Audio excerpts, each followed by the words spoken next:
Hey everyone, thank you for joining me. Melvin here. Today I'm here to talk about positional asphyxiation. This is pretty much a follow-up video to the video I did yesterday, and I want to spread some awareness and education and information on positional asphyxiation, what it is, and what can cause it and the dangers. I pulled up several different articles talking about this, and this article first starts off with car seats, and it says here, when an infant is placed in a car seat in a vehicle, the seat is secured to a base at an angle that keeps the child's airway open. However, when the seat is taken out of the vehicle, that angle is no longer safe. The baby is likely to slouch forward, which can be extremely dangerous when they're very tiny, young, and have weak neck muscles. So it goes back to the tummy time, which I said was important. I mentioned that in the video yesterday. And also, when you have a baby here in the car seat and they're not buckled in, and they're not even just buckled in, they're not in the base. The base is like a safety net. It's like a safety thing it's a safety feature. I didn't know this. I never even heard of this before. I mean, I know about the base, but I didn't know it was like every time you put the car seat in the car and you attach it to the base, it kind of locks in a little and it leans back a little bit. That's so that the baby can't pull her head forward. That's so that she can't get into that chin to chest position, and it's a safety mechanism so that the airways don't get closed. The problem is when you take the car seat out and you put it on whatever surface, it's not going to be at the angle that's designed to prevent that from happening. So if you have the baby on the car seat on a couch, or if you have it leaned up against like this and the baby's in a complete upright position, I mean, this is like an extreme upright position, but you never know. A couple times I thought that the upright position was the best position because I would think that maybe it would stop my baby from spitting up as much and it would help her digest her food. But this upright position is actually like dangerous. And that caretaker, she had that child in here without the straps, and he was like in an upright position, and the baby ended up slouching forward. When they slouch forward, it cuts that the airways, right? So I also found this other interesting, let me stay focused on the car seat part. I found this other interesting article where they did a study. Now, in the video yesterday, I talked about how when you're in the hospital, they do this test that they tell you to bring the car seat, they take the baby, they put the baby in the car seat, and they monitor the vitals and the respiration to make sure that everything's fine. And that I never heard of that before, and I thought that was interesting and strange. I didn't know why they did it. Honestly, the nurses didn't even explain it to us. Nobody told us, so we didn't know. That's why I was a little hesitant to put the baby to sleep in there, even though I was very tempted to. And I can see why parents would do that. Well, there was a study done, and they measured the oxygen levels on babies in car seats. And let me tell you what it says here. In 1995, a study was done on infants' oxygenation levels in car seats. The normal oxygenation levels, that is the amount of oxygen circulating in the bloodstream attached to red blood cells, range between 97 to 99%. In a healthy term infant in optimal positioning, any oxygenation level below 90% is considered hypoxia. Okay, and it says the baby, what hypoxia is the baby's not receiving enough oxygen, and brain damage can result if that level is sustained. And then it also says, shockingly, healthy full-term newborns placed in correctly positioned car seats had oxygen levels that went below 83.7% in the hospital. So what does this study tell you? It tells you that when babies are placed in their car seat, their oxygen levels, for whatever reason, it's already at a lower level. So that's already like a danger. And then also, if you're out, if the car seat's not in the car, there's a chance that they could fall into that position, and that's what causes the asphyxia. So the asphyxia, positional asphyxiation is when the baby slouches in like in a chin to chest position, and like whatever it is causes the airway to block. So the car seat is dangerous. Don't put your baby in there to sleep. A lot of people don't tell you that. These are things that, I didn't know until I started doing some research recently. But then it gets a little more interesting than that. It's not just car seats. The oxygen level part, that stays to car seats. But what it says here is that this issue is not unique to car seats. Positional asphyxiation can happen in a swing, a bouncy seat, a baby carrier. I've even heard infant to toddler rocker. So basically, you can't put a child to sleep unmonitored in anything except for a crib or a bassinet or something that the baby's laying flat. But not even like, you can't put the baby on a couch. They say the couch is a hazard too, with all the cushions or where the baby could roll. She could suffocate in that also. So pretty much a crib, a bassinet, or a flat surface. And they say that another article said if you have to walk away and you have to leave your baby unattended, you're better off leaving your baby on the floor on a flat surface. That's what the article said.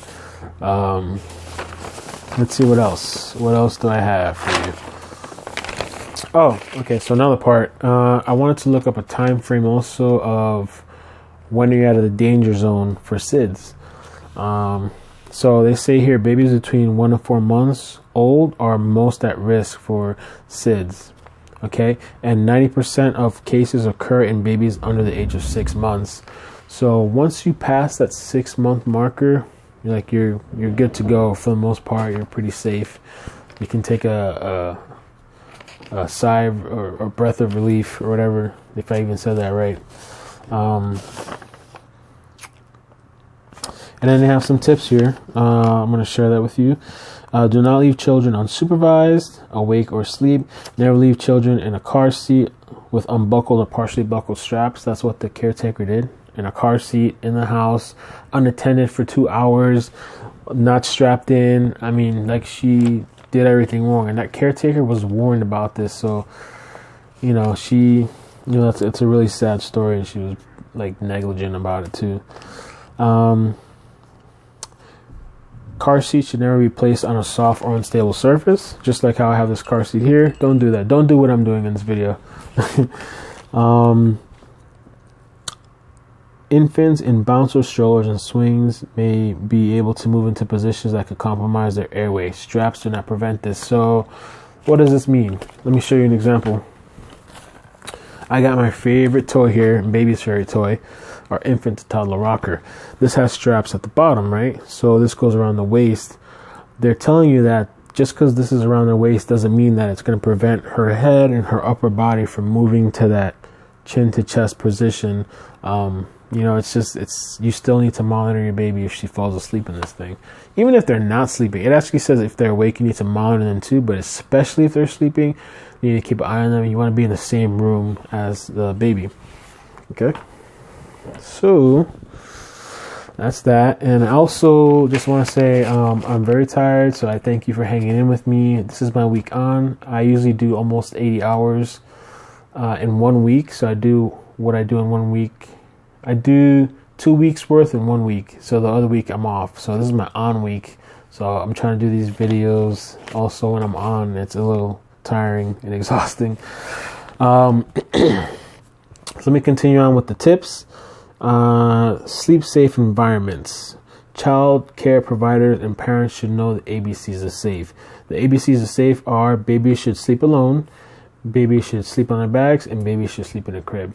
So another tip that I'm going to give to you, what I would say is, if you're going to have somebody look after your baby, whether it's a family member, a close friend, even your significant other, make sure that you're communicating and spreading that information between each other. My mom, she might not know about this. My sister might not know about this. So you give your baby to them to take care of your baby, and they might not know about these hazards, and that could happen. And all you have to do is just say, hey, be careful about this and that, or let them know. So definitely let other people know that are in charge of your baby, your concerns. Not even just this, whatever other concerns and safety measures in place that you want them to take care of, you make sure you let them know.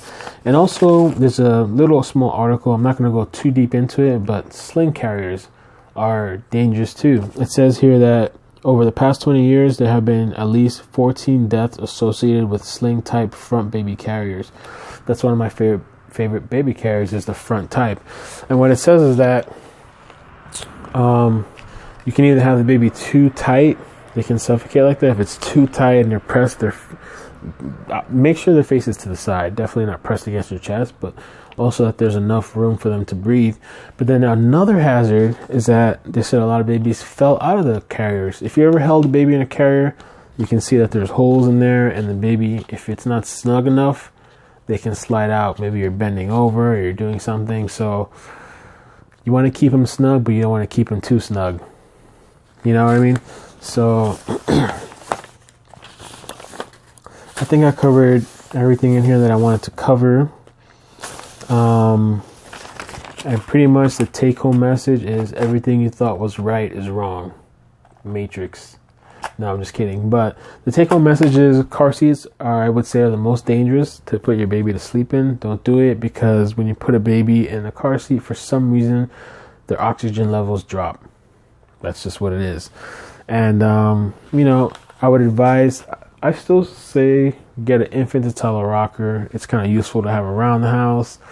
You can put the baby there to nap as long as you're monitoring her. And whenever the baby falls asleep and you're not going to be in the room, pick up the baby and take her to the room and put her in a bassinet, you know, a crib, or our playpen comes with like this flat surface that the baby can sleep in. You can do that too. All right. Thank you for watching. Thanks for hanging in with me. Please like, subscribe, comment. And I think I'm going to be looking out and doing some more safety videos for parents, just to everybody to share amongst each other. All right. So thank you. I appreciate all the support. Have a great day. Take care.